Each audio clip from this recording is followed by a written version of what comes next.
বলছিল যারা landlock country যেমন নেপাল, ভুটান, তাদের যে লবণের সোর্স নাই, তো অনেকটা খনিজ লবণ নাই, অনেক খনিজ লবণ হতে পারে।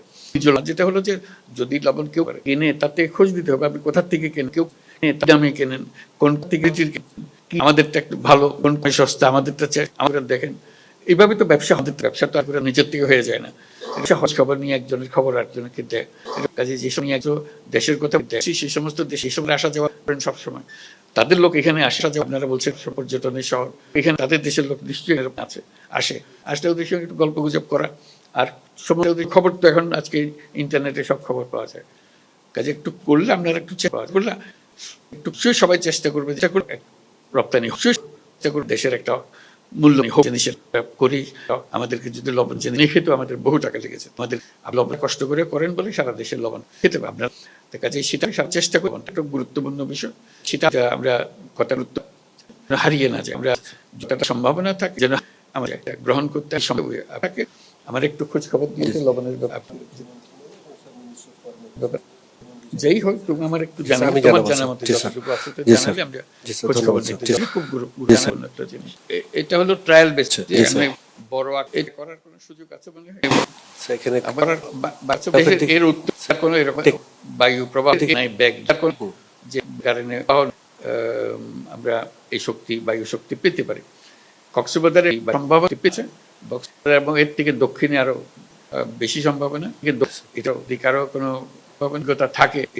যেহেতু তুমি জলবায়ু নিয়ে কাজ করো, একটু বুঝ নাও, তাহলে এই জলের প্রতি আমাদের আগ্রহ থাকবে। কি ধরনের নতুন প্রযুক্তি আছে, সেটা নতুন ব্যবহার সেটা। আর তুমি তোদের মধ্যে এইসব কাজ করো। একটা বিষয় হচ্ছিল আমাদের তারুণ্যের উৎসাহ হয়েছিল মাঝখান দিয়ে, এই ব্যাপারে তোমাদের কেউ কিছু করছিল এখানে, কেউ আছে যারা? জি স্যার, একজন বলবে স্যার, আপনাকে বলবেন।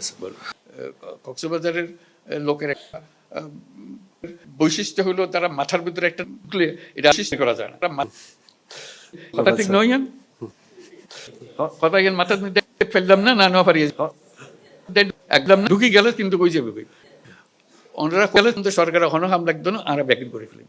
এই লবণের কথা হই না, আর ব্যবসায়ী ব্যবসার কথা সরকার হয়ে গিয়েছে, কি আছে আর একটা বুদ্ধি কম সরকার, কি আর বেশি বুঝি সরকার তো কোনোদিন লবণ এক সিমটা লবণ কোনোদিন ফয়দা না করে, আর তো গজ্জি আর জানি লবণের কি হতার কথা বললাম। ব্যাগিন মানুষ ভালো বোঝে যে নিযুক্ত গরণ করে, সরকার তো গরণ না করে হুকুমদের দেখালে দেখা যায় এটার কথা বোঝান বড় মুশকিল।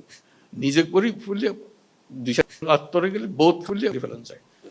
এই চেষ্টা করেন গরণ দিল্লির কক্সবাজার এনে দিল্লি আজিয়া পর্যটন কেন্দ্র বললাম যে না, পর্যটনের কথা বারবার হওয়ার দরকার নাই। এবার বিরাট অর্থনৈতিক শক্তি এই কক্সবাজার, এই শক্তি শ্রমিকরা খেয়াল করে।